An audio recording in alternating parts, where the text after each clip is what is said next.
in the waiting room for quite some time.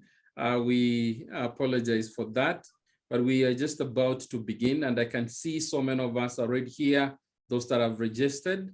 The session is being recorded, and we don't want to waste any time.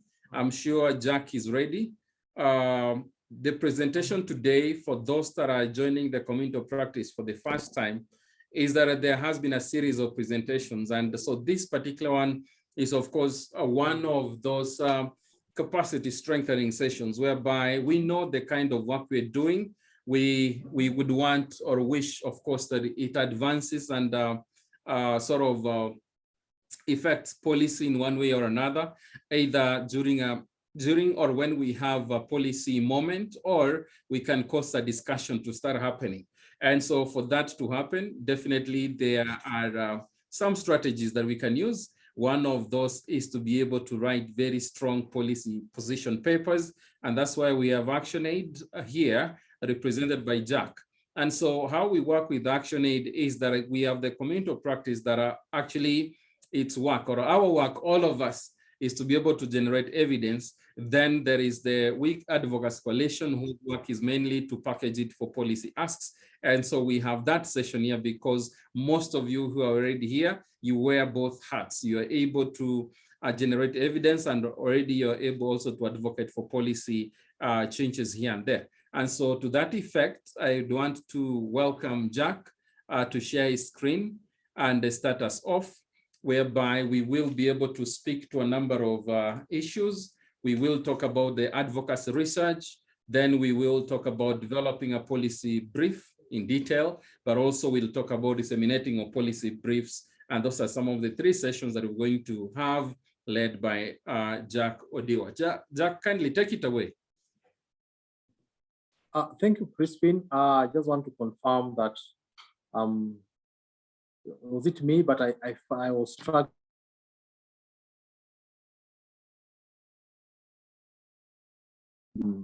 Privilege actually to be on this platform with our colleagues, members.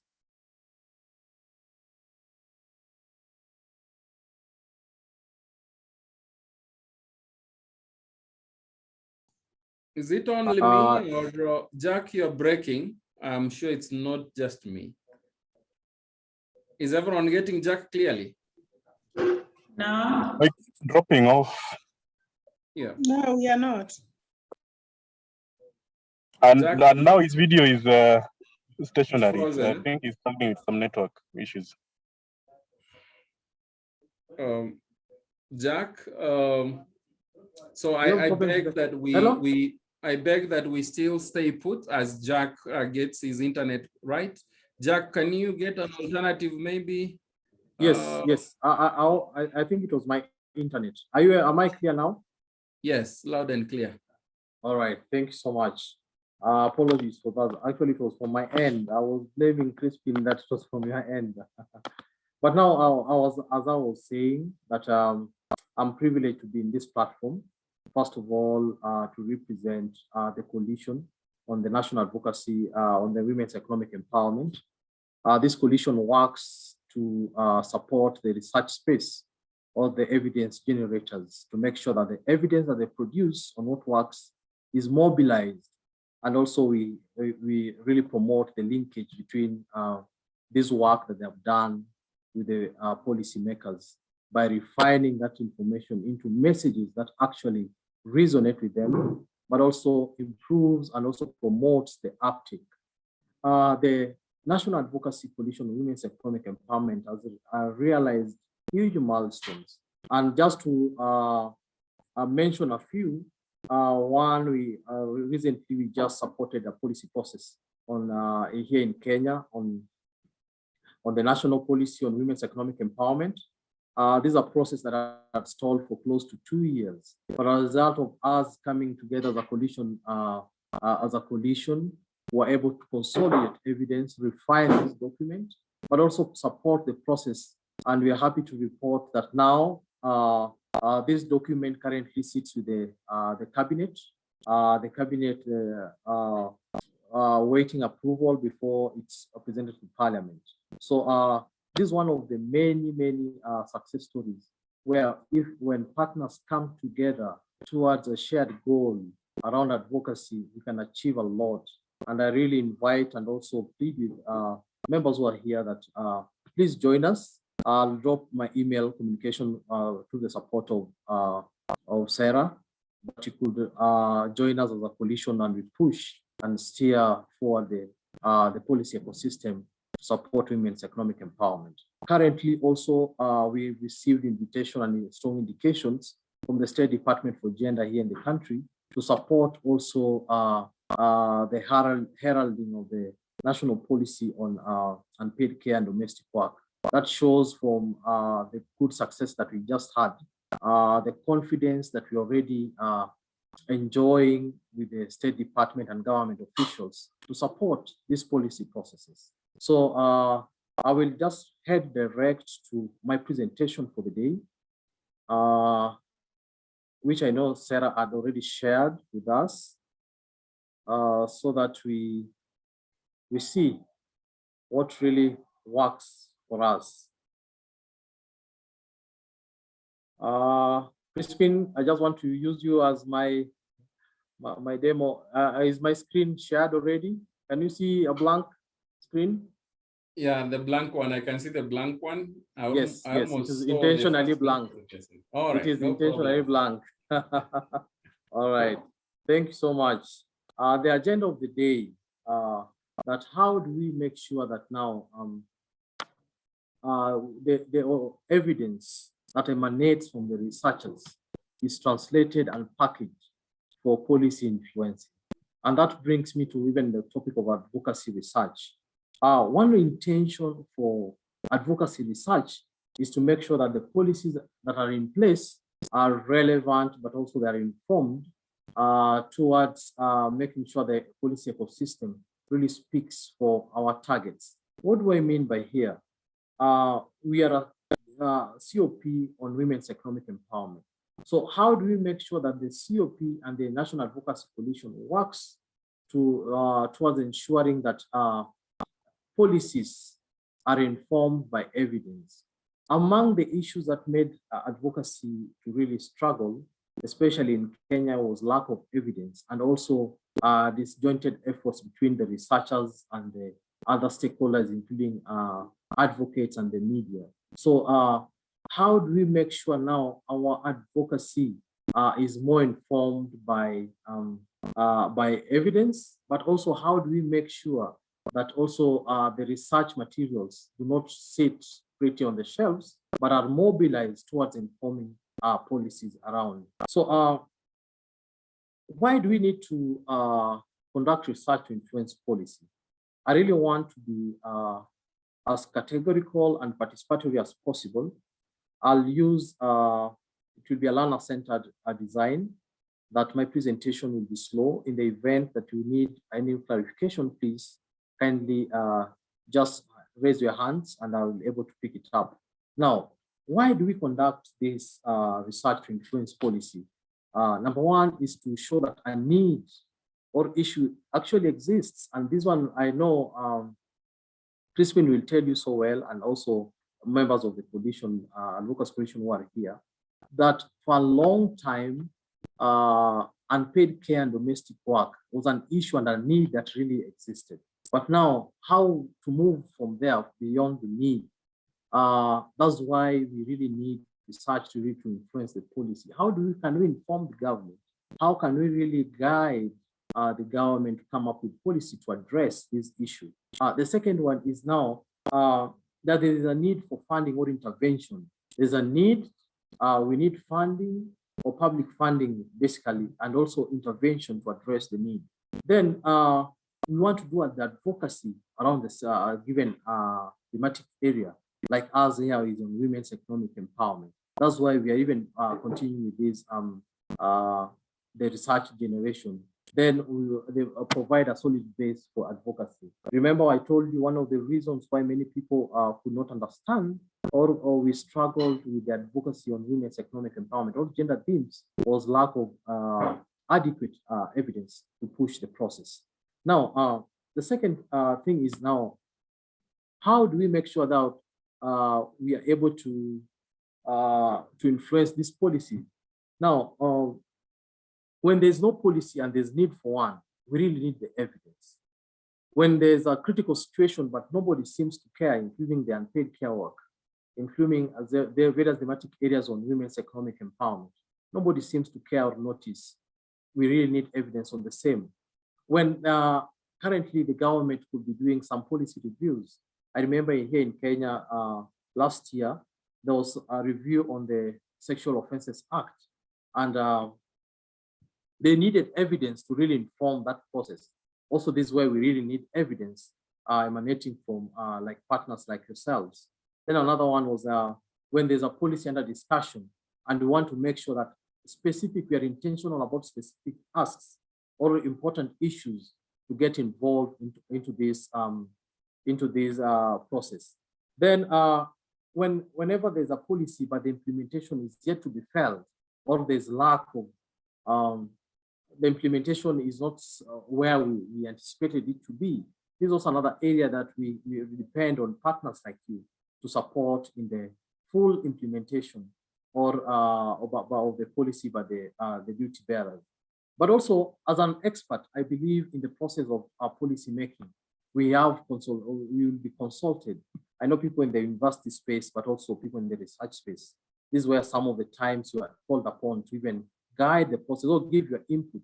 So this is also another area that we shall rely upon you to provide us with evidence to influence this process. Now, how do we make sure that now we don't just talk, but more importantly, what we suggest, our recommendations are actually taken up? I want to, Crispin, with your permission, before even going to this, I want to also share another case study. I want to share with you a small case study on what we encountered in the field, while also going through the summer process.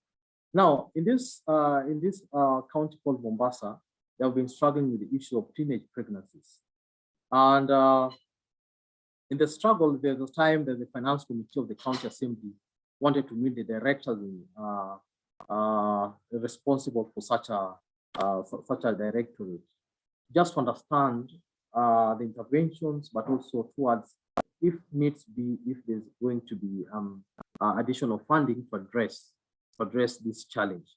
Now, when the presenter started engaging, there was an interruption by the chair of the finance committee, and was saying in a blank way that I'm sure you do a great job, but we don't have a serious problem with the teenage pregnancy in this country, or in this county.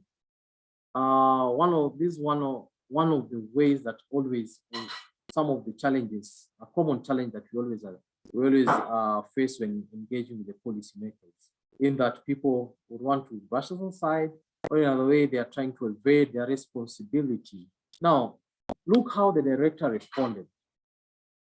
And I'm intentional here because of the figures, but also the research that have been done towards his response. Let us read through that over 25% of the births in this country are to mothers under 20, and 78% of those mothers are unmarried. Over 50% of them are under 17. The majority of those are potential or actual high school dropouts, and fathers are generally not in the picture. We are currently serving 50 teen parents and in our residential program, and the counseling program also absorbs 120 pregnant and at-risk teens. And we have a waiting list that is even longer. So even when the director went ahead and said, Chair, in your ward, with fewer than 5,000 people, nearly 40% of the births are teen parents. Why am I saying all this? Whenever we present, presenting evidence is one of it, but how compelling it is also is really important in the uptake, to promote the uptake of such evidence by the policymakers. At the end of it, because of this articulate presentation by the director, the finance committee endorsed the support services and even increased the allocation towards the directorate to address the issue of teenage pregnancies. So this is where I really want to really employers. I really want us to employ us as evidence generators. How do we present our evidence? Are they compelling enough? Are they that we can attract the attention of the policymakers and going forward? So the first thing is we need to map out who is our target and what really convinces them. What can convince our target to take our evidence? That one is number one. Number two, how can we gather as much as possible evidence towards convincing of these policymakers? Number three is how do we use that? How do we build an evidence that we can able to be defend whenever we come into contact with the policymakers? Then the researchers, the credibility, and especially I know that we've been working so closely with ICRW, University of Nairobi, Kenyatta University. These are it really enhances the credibility of these experts, and therefore even the uptake is really enhanced on the same. Then also, how can we now, like currently what we are doing with the unpaid care and domestic work, we are able to even demonstrate what the other countries have done, the scenarios, different case studies that can draw towards the same conclusion towards the policy change that we envision to have as evidence generators. So in this, then number three, which I know I'll handle it in a bigger way when we get to the next slides, is demonstrating the economic benefit or harm.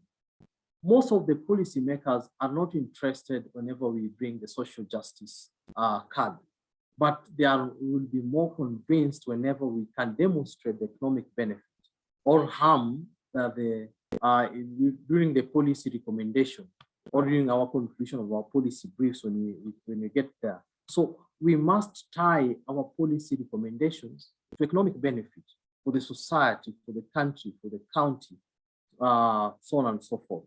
Then allow me to take a short pause here and maybe ask in one question, though I see a lot of chats.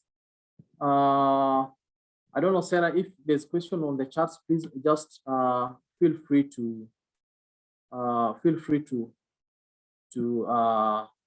bring me up to speed, and I'll attend to that. So up to that point, do we have any question? If not, allow me, because I have to do a small quiz which is participatory at the end of a few slides that are coming up. Now, also want to, sorry, are you able to, okay. So the economic benefit or harm that I've just talked about. What is this economic benefit or harm?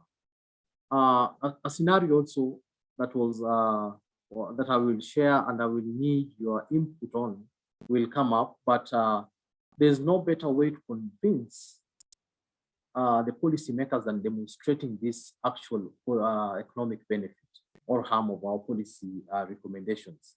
Now, successful advocacy often depends on being able to present change in economic terms. Yes, the social justice component is okay to us, but there's nothing as powerful as presenting our evidence in terms of change in economic terms. This one, you're able to link the evidence to all the community, all the country, all the government stands to benefit from the proposed change. In the policy brief presentation that I'll be sharing, I know from the analysis of the findings that you get, there'll be policy proposals or propositions. Now, the linkage between these proposals and the benefit that the community stands to gain, that is the sweet spot or the area that we can leverage upon to improve the uptake of our evidence materials.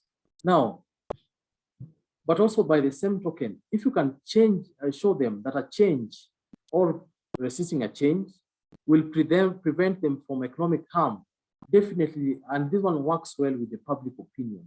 They will support, this is a guarantee that will support our positions. Well, in our evidence generation, the target not only is the government duty bearers, but also we need the campaign component of also bringing along the real beneficiaries of our proposal, who are the wananchi. In the country here, we call them Wanjiku. So how do we even bring them along? By showing them even with this change, economic harm that we could have faced can be reverted. In one way or another, we stand the chance of now bringing them together to support the cause. So make sure by the time we are always generating evidence, we tie it to the economic benefit that the community stands to gain or the government stands to gain. Either increase in job creation, we are going to see increase or decrease in actual budgeting on the health because of the crises, either climate or environmental, so on and so forth. Just tied to the economic terms, it's always as powerful as you can imagine. Now, why should we demonstrate this benefit, and who should we target to demonstrate these economic benefits? Number one is legislators. And I tell you, like from my explanation, most of them tend to see issues in terms of how will my constituents benefit? How are these taxes going to be put to use? How is the country standing to benefit from the policy proposals? So the legislators, without this touch or connection, most of them are not going to be interested.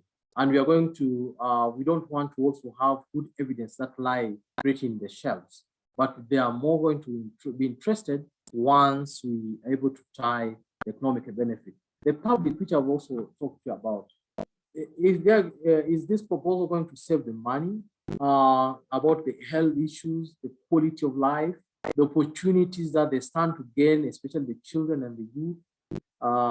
Whenever we tie all this, then the uptake, but also the general support from the public, we are also assured to get. Then I placed a tip there that many policymakers are not swayed by the arguments about the fairness of social justice. But if they can see some potential of economic advantage, then trust me, that's where we are going to achieve a lot of uptake of our policy. Now, sorry, this is a repetition. Now, when should we demonstrate this? When, as research, who are doing the advocacy research, when do we need to come in on board? Number one is, especially now that most of African countries are also countries globally are trying to do legislation processes. So how do we map out those moments and be proactive to generate evidence to even improve and support the process? So when even in the parliamentary stage or in the policy development stage, still at the technical terms, how do we are able to map and be proactive to generate evidence? Number two, also, whenever we are talking about controversial issues, allow me to overuse the term of unpaid care. Most of the times, especially in the African setup, that is strictly and also largely male-dominated. Whenever we bring some of these discussions, they will cause a lot of aspersions, but also passions. So how do we convince our readers, our policy makers, all the power holders in the country or in the subnational levels, using evidence on issues that they may be deemed controversial or they are not yet familiar with them? Then when we are also reaching out to the community about the importance of an issue, remember I told you that policy advocacy, also one of the objectives is to make sure that the community members are also their attention is drawn to an issue, or their need is captured by generating evidence. So when we want to also alert the public about an issue, it's also important that we demonstrate the economic benefit through evidence generation that we are working towards as a COP members. Now, about the messaging, how do we frame also the messaging? I know this one will be so intensive when we get to the policy brief. Yes, we can have as policy and also as convincing evidence material, but if our messages, we get it wrong, then we really dent our chances of making sure that we are effective in our engagement and interaction with the policy makers. Now, number one, the language that we use. Is it a language that can easily be understood? Most of the times we get the temptation, as especially in the translation and packaging process, of using elitist approach to really pass across our messages, or hugely a jargon or a technical language. This one may put off some of the target targets that we want to really reach out to as evidence generators. So the language must be plain, must be simple, and that the target audience can easily understand. That one is number one. Number two is the channel, the communication channels. Can we now sit back and also try to map what are the communication channels that this audience really relate with, or they have confidence in, and they have familiarity with? So the communication channels also is something that we need to map out before we really target our messages of evidence. Then number one is we need to make our messages memorable. We also don't want it to be a one-off thing. And this one really works well with the campaigns. Whenever we are seeking also, or we are looking forward towards the general public really backing us up into the policy processes. Also, or making sure that we have a varied audience behind us to push for some of these asks. How do we make our messages memorable? Can we coin a slogan? And this is where now the advocates come strongly to make sure that now what you have, and the communication experts, what you have as evidence can easily be translated to a slogan that is memorable, but also distinct and also eye-catching. Another one is the themes that are familiar to the audience. Here I talk about, most importantly, the issue about family. Remember, we want to demonstrate the economic benefit of our policy proposals. So when you talk about families rather than governments, then it touches especially on the people that you need the support on. Those benefits that I told you about, the health, the quality of life, the life chances and opportunities. Whenever they can see and return on investment into this policy proposal that we are putting across, then our messages will also be geared towards the same, and we will be increasing the uptake. We shall be supporting the process of uptake of these proposals by the policy makers. Now, up to that point, Sarah, I want to invite you for if we have any question on the chats concerning what we've just I see. Does it have to be always economic benefit? Sarah, I don't know how do you want us to go about this? Maybe document and now we go one by one about the asks that we have been given, or the questions that are flowing from the chat box. Crispin, Yeah, I stand guided. Yes, yeah, I think at this point, before we take it too far, maybe we could respond to Professor Grace. She asks whether it has to be always, thinking about the economic benefit. I think you had a slide on the economic benefit or harm. If you could provide more clarity around that. Absolutely. Thank you. Hi, Prof. One of the things I said in my emphasis about that issue was that as much as we want to look at also these other areas like the social justice, so on and so forth, the ultimate goal is to make sure that now we speak to the priorities of the government or the priority of the policymakers, and nothing really interests them, because the policy process is hugely government driven. Yes, we as civil society, we as partners may come to support the government. Hugely, the government will be more interested if we can tie all our thematic areas to economic benefit. It's just an avenue, Prof, to really promote the convincing part to these policymakers towards uptake of our proposals. So largely, yes, I believe largely if we can tie it to the economic benefit, and it does, and economic benefits move beyond monetary to even life chances, something of the sort. Economic benefits really broad, but we didn't have to create that connection and urgency around the economic benefit. If at all we have to realize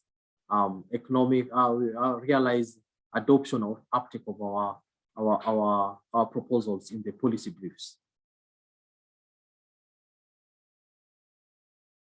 Did that answer you, Prof? Feel free to jump in so that we can have discussion. And I told from the initial part, I said, let us make it as participatory as possible. So, Prof, if you need more clarification, all right, thank you so much. Prof is convinced.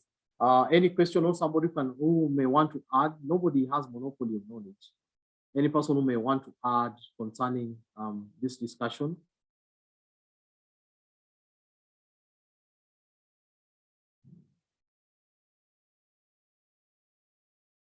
Great. Now, let me take you through all these other processes so that we have good time to just discuss on the case studies that I told you about, but also to just go through some of the question and answers that may be coming from my presentation. So the policy brief. What is a policy brief? Most of the times people would mention policy brief in their presentations, in their discussion and conversation. And one answer that pops up is a tool of presenting our evidence to the policymakers so that they can make informed decisions. Or another way that we can describe a policy brief is a tool that we use to inform government on policy matters. Or other people can use a policy brief is to make sure that to bring to the fore an issue or a need that needs policy address. So in all those definitions, policy brief really fits well there. But also I want to tell you that our policy brief also, it doesn't have a standardized format upon which we are going to develop a policy brief. But there are some key structuring that once we see them in a document, they can be, then the document qualifies to be a policy brief. And for the work that we've been doing with University of Nairobi and Kenyatta University, at least there's concurrence on the flow upon or the structuring upon which a document can qualify to be a policy brief. Now, I want to, my slides are misbehaving. Sorry, sorry guys, I've just gone through, okay, yeah, now, what is the purpose of a policy brief? The policy brief is to communicate urgency of an issue or a need by focusing on the benefits and advantages. And Prof, rightly, like I told you, either is where when we connect when we have that economic benefit connection through a policy brief, then we really increase our chances of really having an uptake. So the purpose is to communicate the urgency of an issue by providing benefits and advantages of following a policy advice.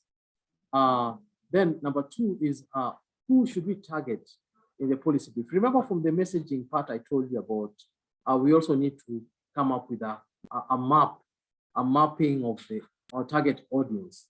Before you write a policy brief, whenever you have your evidence with you at the table, do you do stakeholder mapping to identify the targets or the audience that this brief should be directed to? And one of the things that you should consider in the mapping, the stakeholder mapping, one is the interest of the reader, of the policymaker. What is their level of knowledge of regarding the subject? Number two is the information that they need. Remember, most of the times we have an issue with policy advocacy when it comes to lack of clear-cut need that the policymaker has been really waiting for to make a decision. So that information, if you are able to map it as early as possible, that will influence the policymaker to make a decision. That also should be included in the stakeholder or the audience targeting. Now, how are they open? What are the attitudes and the norms? I'm just from a discussion where we were just having a conversation around the unpaid care and domestic work. And one of the issues that was raised by the member was that even if we propose some of these policy, or even if we have a policy in place, what are the attitudes and the norms and the traditions of the implementers? How can we make sure that now they are also in sync with the provisions of this policy and actually facilitate the implementation process? So also trying to understand how these policymakers, what are their attitudes, what are their norms, what is their how are they proactive to uptake some of these recommendations that we shall be proposing in our policy briefs? These are some of the critical issues that you should consider while doing audience targeting or stakeholder mapping of the audience that you want to direct your policy briefs to. Now, remember I told you that a document only qualifies to a policy brief when it has some of these components that I'll be sharing. Number one is what about the titling, the executive summary, an introduction, overview of the research of the problem, analysis of the findings, and also the proposals or the recommendation, the policy recommendations of the research that you've done. Now, let us touch here on the titling, and I'll be as broad as possible. Now, a title is like an eye. And those of us who are religious, we believe that the eye is the gateway to the soul. So by the very fact that you can have a title that is off or the good evidence material that you have, then we risk that our policy brief be discarded or be rejected or in another way be ignored, sadly. So the reference point for readers to entice them to read your document, especially the policy brief, is the title. And one of the things that we agreed upon, and also we had a concurrence with the two WE research hubs that we are working with, is that we make our titling to be one that is catchy, one that excites the readers to go through the material, but also to spark curiosity among the policymakers or the readers of our policy brief. So your title should be one that really, actually this should come at the end when you have developed your policy brief, so that by the time you are compiling and also structuring the document, your even ideas start popping up on how to title the policy brief. Then we can use verbs that are dynamic as part of your titling of the policy brief. Then the executive summary. The executive summary now is the overview of the whole document. And here, because one guarantee I can tell you that policymakers are literally very busy people and they're afraid of many papers. One way to make sure that your policy brief is considered also sits well with the policymakers is make it much brief, but also much comprehensible. I know language experts will try to challenge my statement, but how do we make it so brief, but also so comprehensive in that brief? So by just a quick scan within the executive summary, and even many research point that most of the policymakers will just glance at the executive summary and then they go to the policy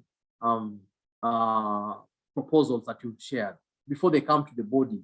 So make sure that also the executive summary provides a general overview of the research work that was done, about what the research was about, but even be the top line, just if you could give one or two strong policy proposals that you are proposing into this brief, it will really enrich your executive summary segment. Then executive summary, if you can make it into a paragraph or two, you don't want also to have an executive summary that has four paragraphs or 5 paragraphs. We don't want to put these people into a mood that they feel that either there's a lot of information or this document is too bulk for my reading. So in paragraph 2, just provide an overview and make sure that also in the overview, you give a top line on the findings or the policy proposals, not top line and also powerful proposal they're putting across. It will make your policy brief really be interesting for the readers. Then number 2 is another one is about the introduction. This also forms the structuring of the policy brief. Now, a succinct introduction, they give the readers the firm understanding. Here is where you can even give the context upon which you are writing this policy brief. This one should leave the readers with a clear sense what your research is all about, while enticing them to continue reading. And there is also a paragraph will do for, because already most of the things in the introduction, actually most people always, they do away with introduction and make the executive summary to be as comprehensive as possible. But also this one way of just making sure that the what was not captured within the executive summary has been captured now at the introduction stage, to give the reader a clear sense of what research is all about, but also maintaining their keenness while reading through our document. Another one is about, now another component which is very key is about the research overview methodology. Now, can you provide a summary? Don't over explain or bombard a lot of information on this area, and make it as simple as possible. Talk about the issues that you wanted to seek evidence upon. Talk about the context. Talk about the research methods. And here, please, I told you that we should be simple in our language and our messages. At this stage, please just give maybe the KIIs, key informant interviews, the discussion groups, the focus discussion groups, just those research methods that you used to collect the data is something that is really powerful if we can really demonstrate to the reader or the policymaker that actually this was a scientific process.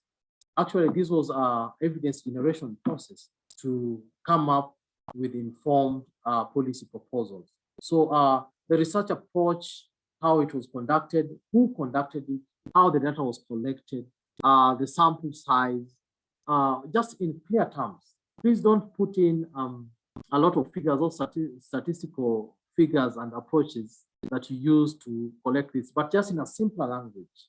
I know in the next session that we'll be having, part of the thing is we'll be having a real life explanation of how this is going to be captured within our research overview or methodology that we used to generate the evidence and also inform our policy proposals. Then another bit is about analysis of the findings. After coming up with the methodology, how we collected data, one thing that I want to point here is that each finding should be presented independently with clear headings.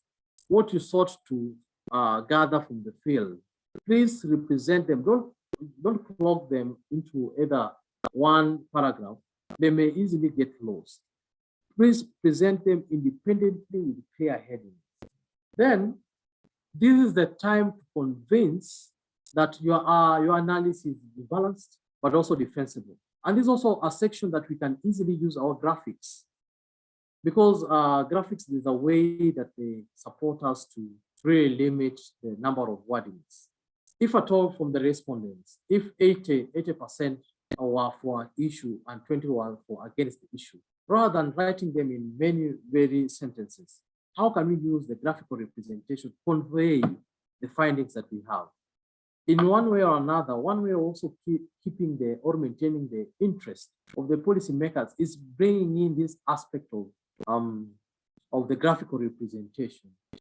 It enriches our document, and also the analysis we're finding here is where we are going to use something called the boxes. The boxes here, you can capture the actual the quotes that you got from the community. What were their aspect? What was their perception of, even if it is a program, do they feel confident about it? Those who are against it, you can capture there some of their quotes whenever you are having those group discussions. Here only also you can use the pie charts to represent this information. The line graphs, you can use even photos. Even actually when you're in the field, the use of photos enriches this segment. The analysis of the findings also is another critical area that policymakers will want to also gain interest in. So please, one of the tips I can say here, avoid overclogging it with a lot of info, but importantly, always present the finding independently with clear headings. Enrich it with graphical representation, enrich it with quotes. In one way or another, it really improves the credibility, but also enhance the effectiveness of our policy brief. Then it's about the now policy recommendation. This is where we are going to derive from the research findings that I've just shared here. These research findings are what is going to inform, but also are going to guide our policy proposals. So you must have a clear relation between the analysis of the findings and then with the proposal and recommendations that you're putting across. Now, you need to draw a link for the readers or the policymakers between the findings and the recommendations. The language used here should be persuasive. I told you something about that policy processes are hugely government-led. Yes, we support the process, but hugely are government-led. So we must be as convincing as possible. Well, I will share. We must be as convincing as possible to the government stakeholders regarding the language that we use. It must be persuasive so that we promote the uptake of this of our recommendations. Then these recommendations must be firmly rooted into the findings that we got. Please make sure that the findings really inform the recommendations. Most of the times I see policymakers complain that we may have a wonderful overview of the research process, the methodology, but now the linkage between the findings and the proposals, if there's a mismatch, people will doubt the credibility of the whole process. So kindly make sure that the arguments are firmly rooted into the work or evidence produced by this research. Then also, you must take into consideration what is realistic. What is realistic with the context upon which you're operating? What do I mean by here? The economic realities. You look at the technological realities of the implementation of such policy proposal that you're putting across. The political, the PESTEL, and the SWOT analysis should inform how you package your policy recommendations. Now, also another thing that is also clear about, that should be clear about the policy recommendations, also put them in a distinct manner. You remember how I told you about the how you can put the findings? Please also be keen to make sure that they are distinct, they are independent, the policy proposals, and start with the priority. You must be intentional here. Prioritize the policy asks that you want. Yes, we may have many policy asks that we want to, or policy recommendations that we want to put across, but we need to prioritize what works. But also don't over ask. And this one is from the setup of the community that we come from. When somebody over asks, it's easier to be ignored. Just at maximum, 5, even 5 are always too much. You can even have 3 or 4 strong asks or policy recommendations from the research work. Then I can guarantee you 100% that this document shall have reached to the right ears, and then these ears shall be working towards promoting the uptake of the policy recommendations that we shall be putting across. The language still should be simpler. And also another tip that can really guide you in this process, in this segment, is make sure that you mirror not only the economic benefit, but also mirror the priorities, the moment of the day. Like currently in Kenya, I know politicians have been talking about this issue about the prior learning policy. I know Kenyatta University are developing something around the same. But now, how do we take advantage of such priorities, such conversation? So in the policy recommendation, be keen to see what is the overarching discussion and tune it, or priority of the government, and tune your asks towards such a process. It will really help and support you in packaging at this at this segment. So I want to also to touch about additional things that I talked about the sidebars. Sidebars, this one, at this presentation, you'll not see them, but you really appreciate it when we meet next, is when we have a real demo of how we are going to develop a policy brief. Now, the sidebar is just like to add the extra detail to help the reader understand the topic. They also break, they offer the visual break from reading through, but the sidebar is just a segment that we put always, even make our policy brief more attractive, and also enrich it by making sure that we can add additional info from either the findings, from either research methodologies. You can even use this to add a quote or a concern within the course of the research work that you're doing. Then also the graphics, I've really emphasized much about the graphics, that they really make our policy brief interesting for the readers. So the choice of our visuals to be one that really like to communicate the message that you want to pass across. So the charts, the bar graphs are always preferable, especially the pie charts and the bar graphs. Always are very really preferable to present our info to the policymakers or the readers, and also the photos. There's no better way also of introducing your policy brief than having a relevant photo placed at the beginning of our policy brief. It's very important to always, we know the effects that of the sight sensory has on everything about the sensory system within humans. So it is important that we, either in the course of the film, or we can look from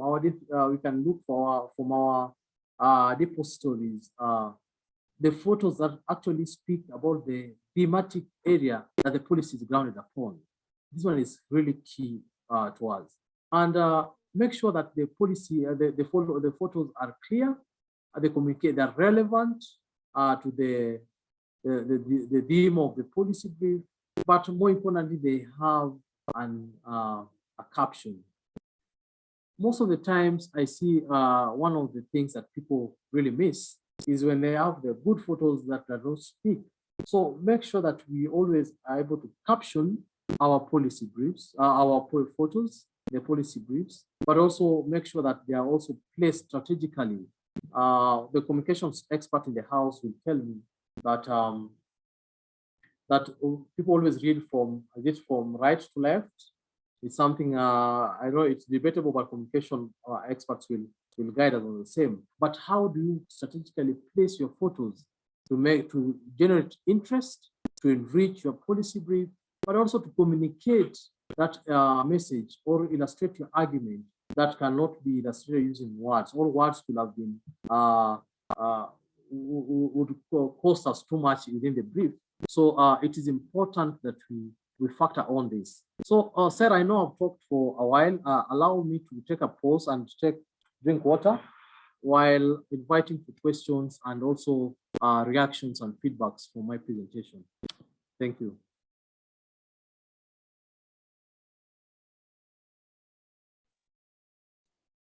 Thank you so much. Oh, go on. yeah, take it over, Crispin.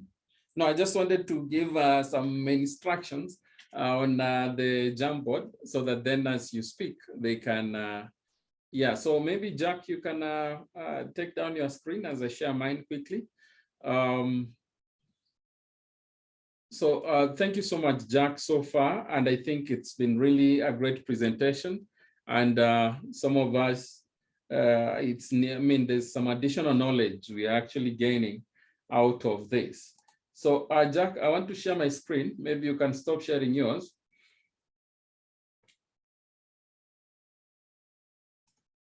Yeah, so thank you so much again for staying tuned. So we have on your screen, I've already shared a message on the chat box. What you're seeing on the screen here, this is the Jamboard. And on the Jamboard, I'm seeing a few of us already filling it in. So on the left side, if you can be able to see my cursor, there is where I've pointed, that's a sticky note. So you just click the sticky note, it will come on your screen. You'll be able to type whatever you want to type, then you save it, then it will appear on our end here. So that means we'll be able to have Jack or anyone respond on any of those issues. So the first question we'll be responding to is this that you're seeing here. What are the key takeaways from this session? A few I've already highlighted. I mean, the number of things here that highlight economic benefit. Use targeted simple language. Those are among the things that are being, one is taking away. The second question is what areas or gaps do you wish to be addressed further? So you can also, on top middle here, this is where you can see the arrows back and forth, and you get this question. You can be able to go through the same process, get the sticky note, add your feedback or your input there to this particular question, then we can talk through it. Then, of course, the third slide has this other question. How do you intend to utilize this knowledge to impact WeWork in your space where you are? You will also actually add those thoughts right here. And of course, the last one is what other support do you need to translate this knowledge, of course, into practice? And that will also help us so that we can tailor and reach out to you at individual level or just as institutional level as we continue to advance our work in WE. So let's follow that process, and we will be able to be more interactive as we answer those questions. So I'm sure now you're clear. So anytime you're able to give your input, we'll be able to see it on the back end. We'll arrange all those stickers here, and Jack or anyone else can help us talk through them. So click on the link. I can only see only 5 or so of us have clicked, and we are more than 35. Let all of us really participate. Thank you so much. Back to you, Sarah. Thank you, and thank you so much, Jack, for taking us through that session. At this point, even as we continue to populate the Jamboard, we request that if any one of us has a question or a comment or would want to seek more clarity on any particular issue, please do raise your hand. Where we have the reactions on the bottom of your screen, you can be able to raise your hand, and we will give you opportunity to basically articulate your question. Thank you so much, Sarah. So maybe, Jack, one thing I've seen on the fourth question here, the third question is how to translate research jargon in simple terms.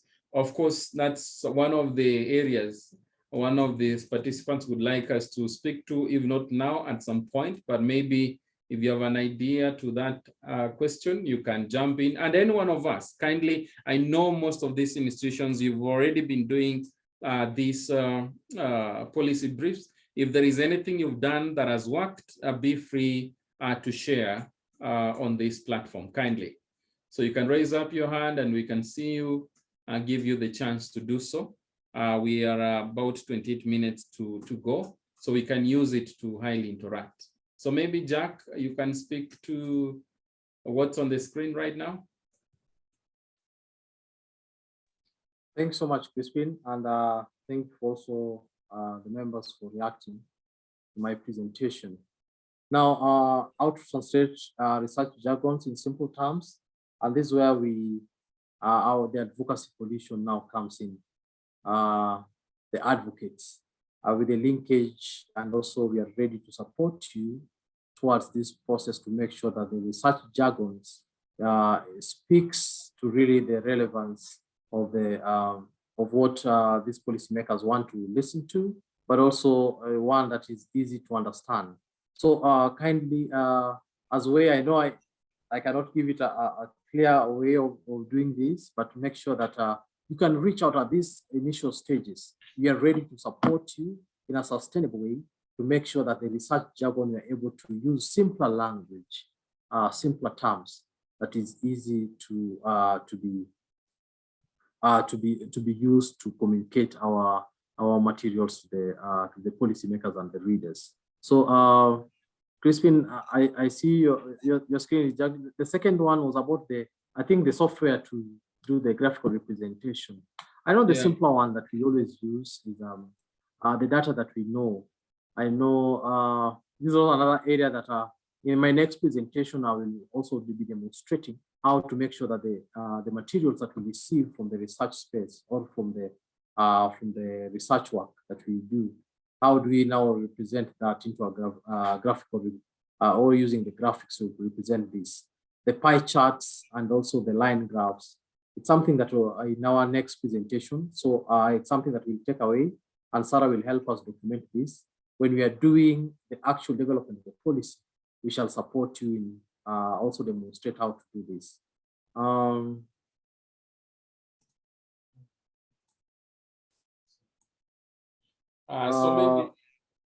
Yes, Crispin. No, I'm saying that maybe there are those that have already shared. So this is the first, when you ask the first question. So if you have any specific comments, Jack, to how they have, because this was a key takeaway.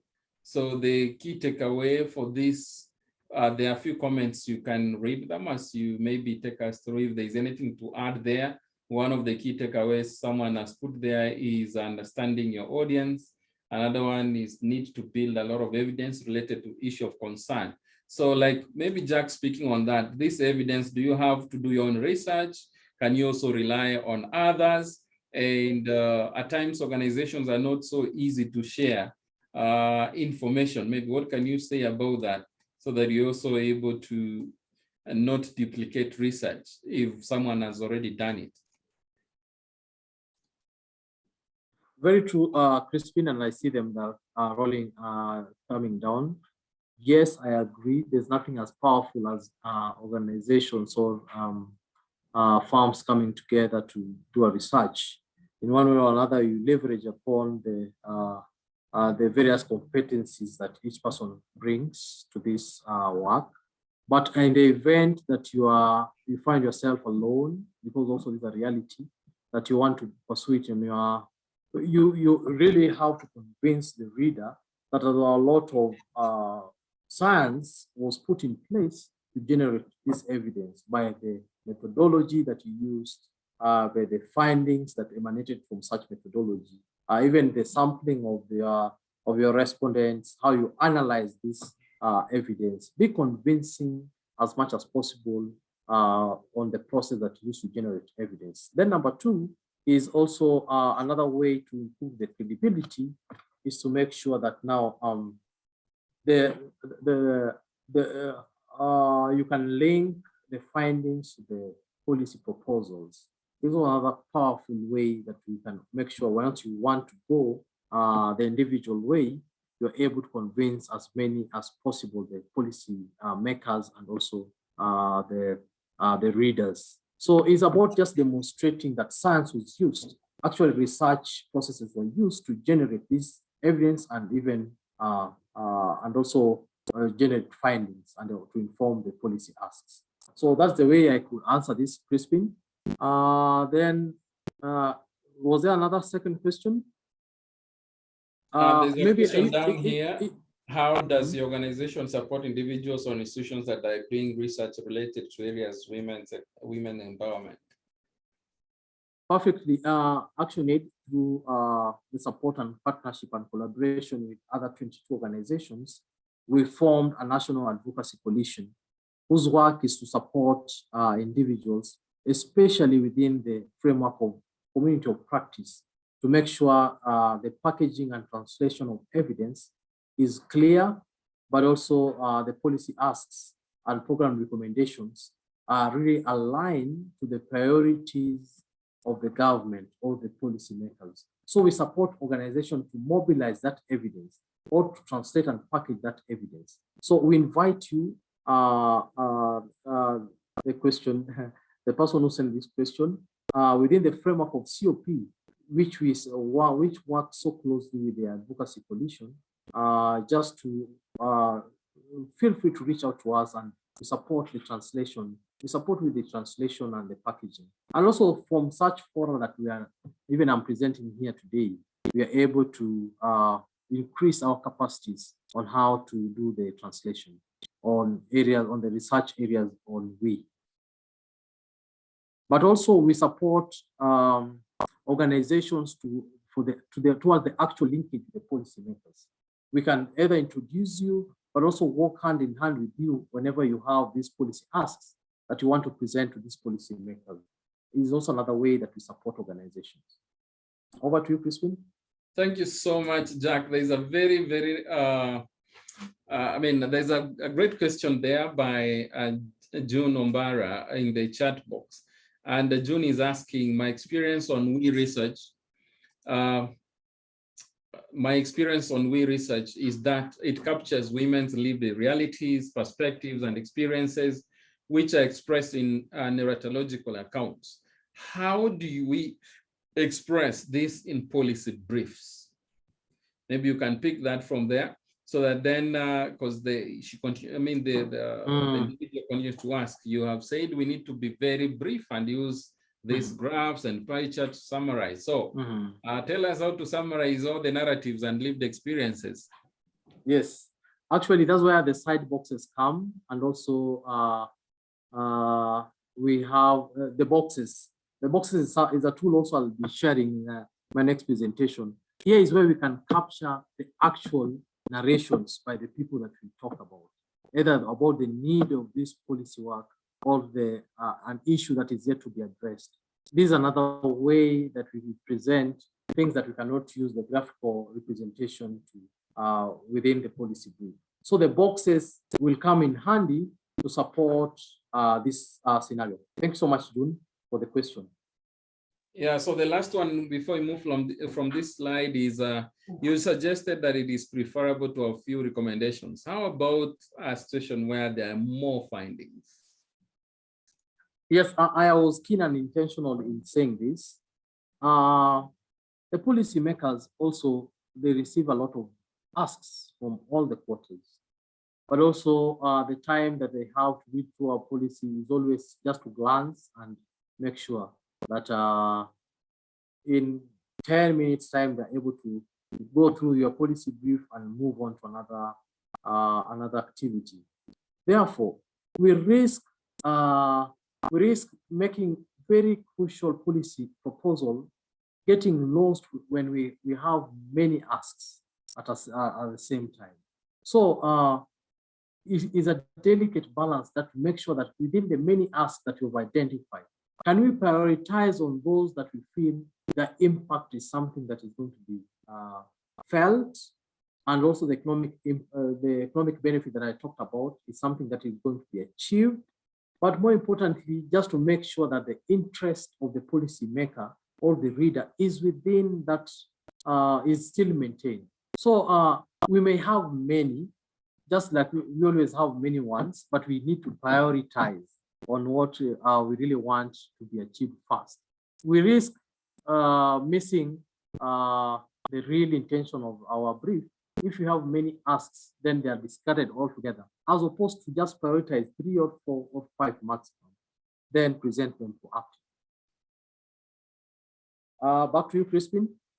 Thank you so much, Jack. I'm wondering whether there's anyone who would want to unmute and say something. Maybe Professor Grace, I pick on you because you've been very consistent and you're all the way in Kampala. Is there anything you would want to maybe share at this point in time, or any thought from your experience across the country?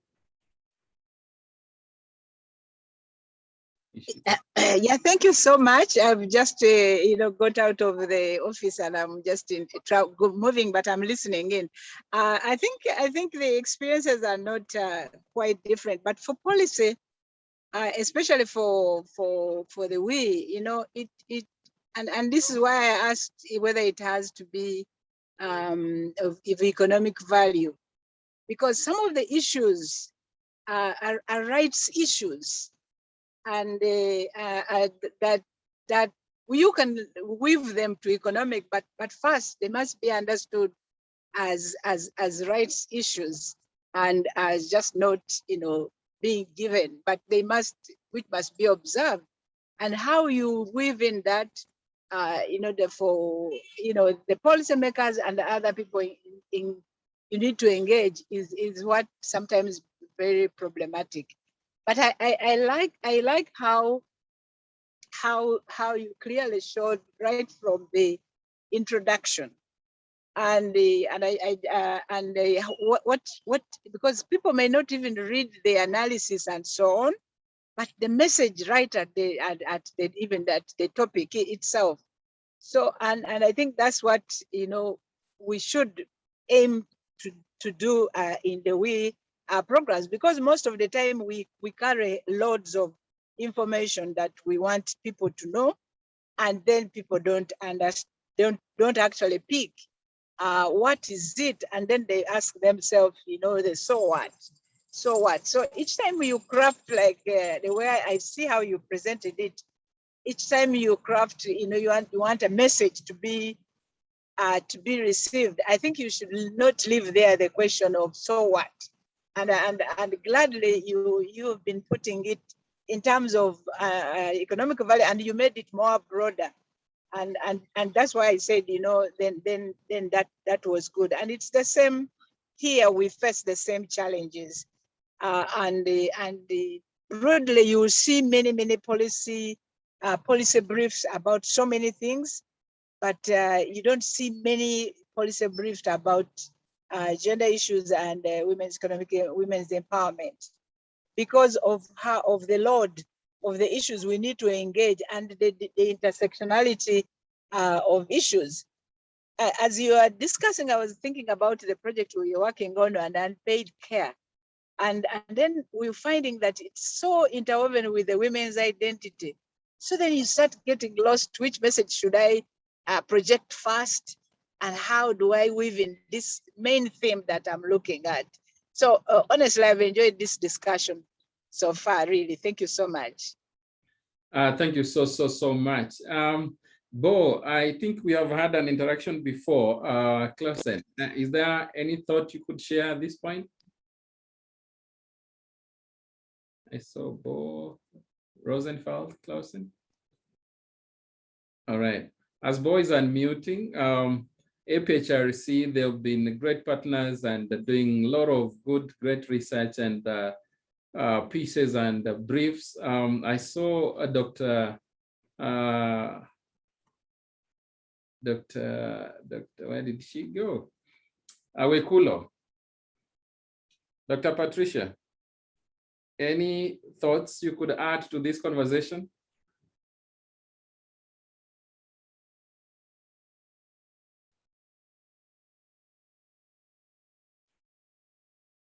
Oh, someone has a hand up. Can unmute and go on.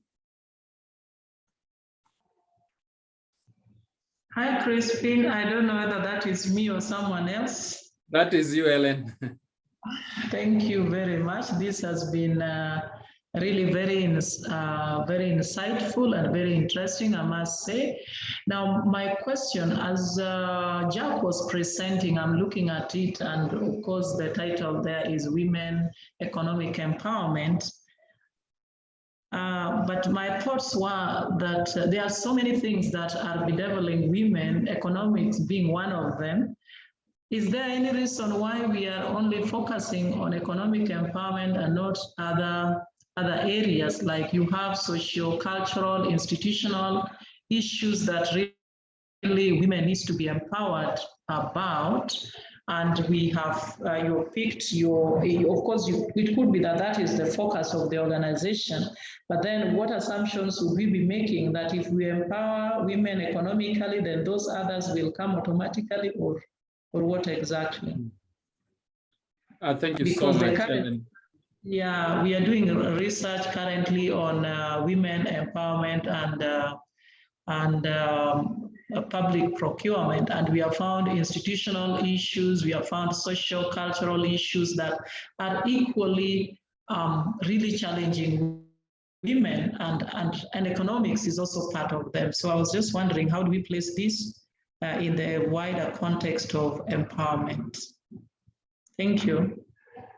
Thank you so much. Jack, kindly speak. And one thing, as Jack speaks, he speaks not just for ActionAid, but he speaks for the We Advocacy Coalition. So kindly proceed. And Crispin, I want to draw you into this conversation. Like we say, we don't speak as ActionAid, but we speak for the coalition. Crispin, could you handle this? The question that has been shared graciously by Helen. Yeah, no problem. Dr. Eric Yegon, if you could handle that question.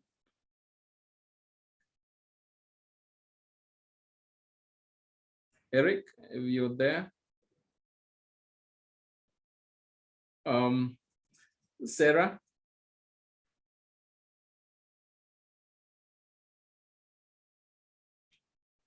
Okay, so Ellen, one thing that is clear is that at the moment, and in Kenya, there have been a lot of issues, definitely with regards to the subject of gender equality and women's empowerment. And it's a very broad area. And so, but while looking at it, you realize that the economic empowerment bit is sort of stands also at the center, and also affects a lot of things or issues around women's realization in terms of control, in terms of agency, in terms of voice. There's a lot around it. And so responding to women's economic empowerment then also becomes not necessarily as a precursor, but also it's one of the ingredients to responding to empowerment as a whole. Now, the Women's Economic Empowerment Community of Practice and the Women's Economic Empowerment Advocacy Coalition, we come together, so many players, over 100 organizations, just to be able to address everything around economic empowerment, where procurement is actually one of them. And so I request that you join the Women's Economic Empowerment Community of Practice, so that then we are able to, you'll be able to work with all the partners you're seeing on your screen today, plus others, including the University of Nairobi Women's Economic Empowerment Hub, Kenyatta University Women's Economic Empowerment Hub, and many others, so that we're able to answer the issues of unpaid care, the issues of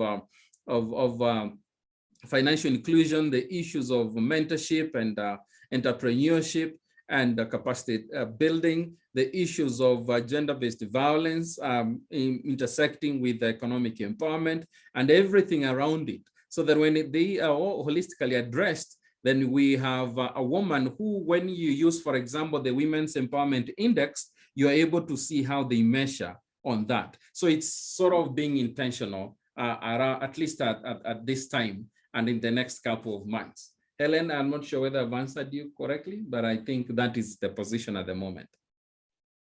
Thank you, Crispin. All right. Thank you so much. We are only 8 minutes away If there is any burning question, I think you are free to respond. Sarah, are you back? And is there any thought you could answer to as I scroll through the slides for Jack to make some final comments as well on any of the any comment that has stood out? Sarah, anything you picked on your end?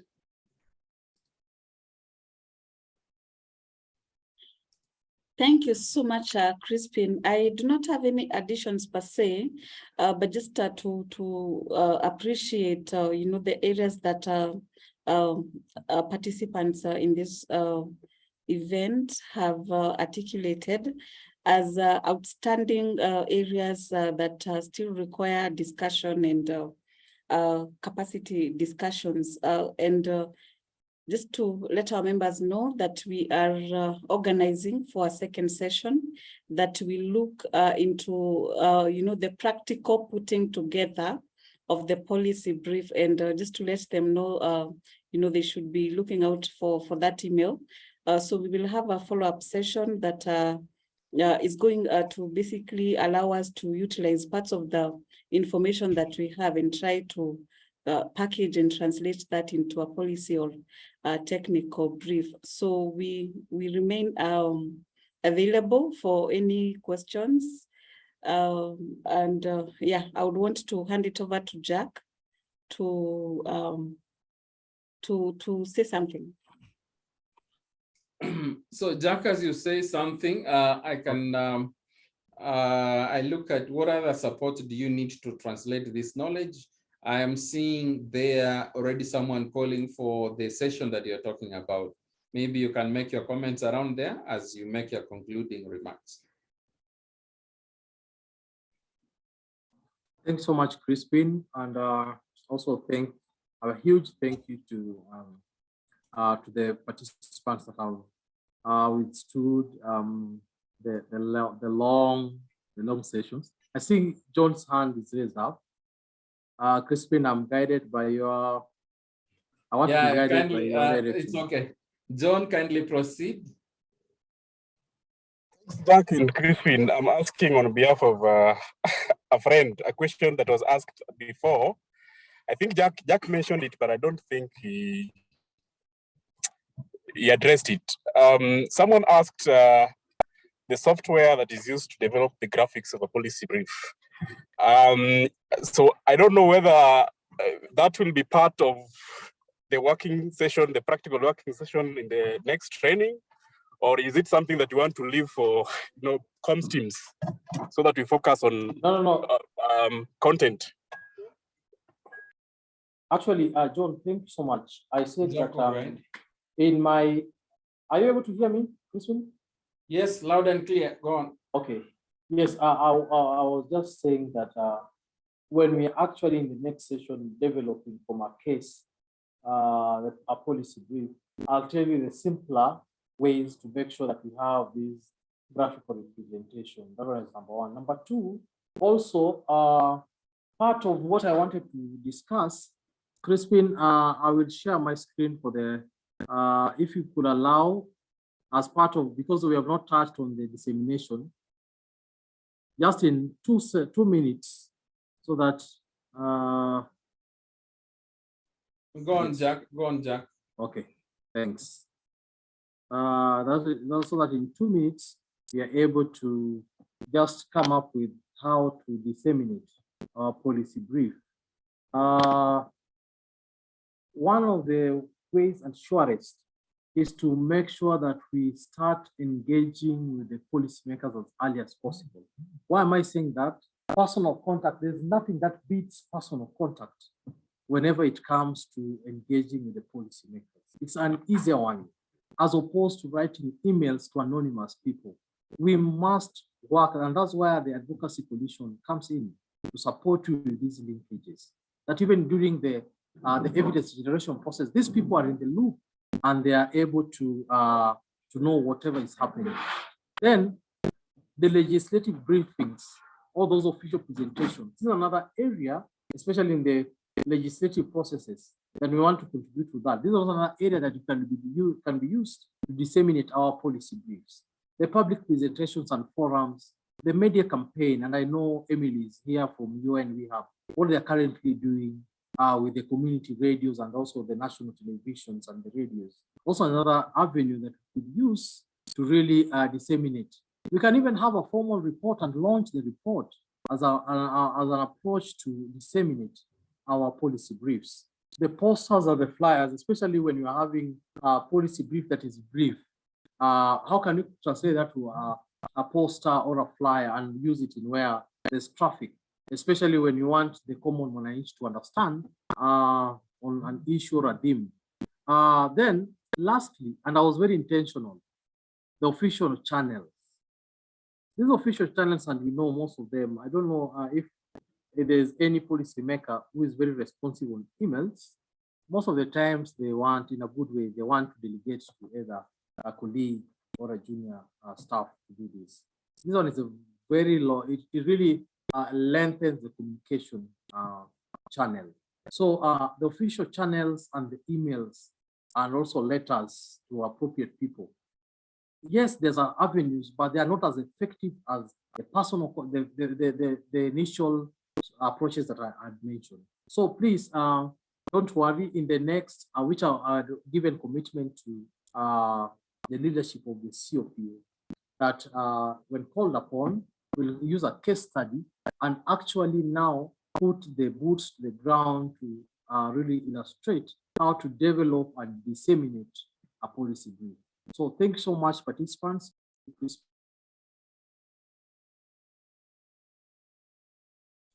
Thank you so much, Jack. This far, I see I could read the last comment there as we come to the close. Jennifer said, in my view, there is relationship between the sociocultural and economic empowerment. Negative cultural practices hinders empowerment. And of course, Emily has said thank you. So I want to thank all of us for your participation. And I think as we close, we bring this to an end. Eric, are you still there kindly to bring this to a conclusion? Go ahead, please. Yeah, sure. Thank you very much. I've been silently listening to all the great presentation from Jack. It's clearly very useful. While some of us have worked on working on these policy briefs, I really like the opportunity that Jack shared based on real life experience working with the State Department for Gender, which is something that we really, really appreciate. So as a WCOP, like we mentioned when we were engaging, this is our community of practice. If there any particular request that we need to, you'd like us to consider, let's make it our own. Let's, if there's a particular topic that you require, we'll be very happy to identify a facilitator to lead that. And thank you, Jack. Looking forward to the next session to bring this to a close. Other than that, I really look forward to continued engagements, and Uta will be reaching out to you as usual on email. And we thank you very much for your time. Thank you, Jack. Thank you so much, so much. Jack, any maybe a closing thought from that end? No, I want to really share also my commitment that in the next session, I'll be taking you through on how now to do a real life experience to develop a policy brief. And thanks so much, COP team, for this opportunity. Thank you. Thank you, everyone. We've come to the end. If you have any further questions, be free to drop them on email, and we will share the presentation that Jack has just made.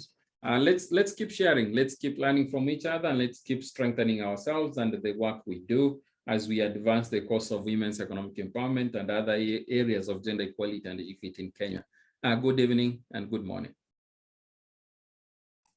Thank you. Bye-bye, everyone. Bye. Thank you.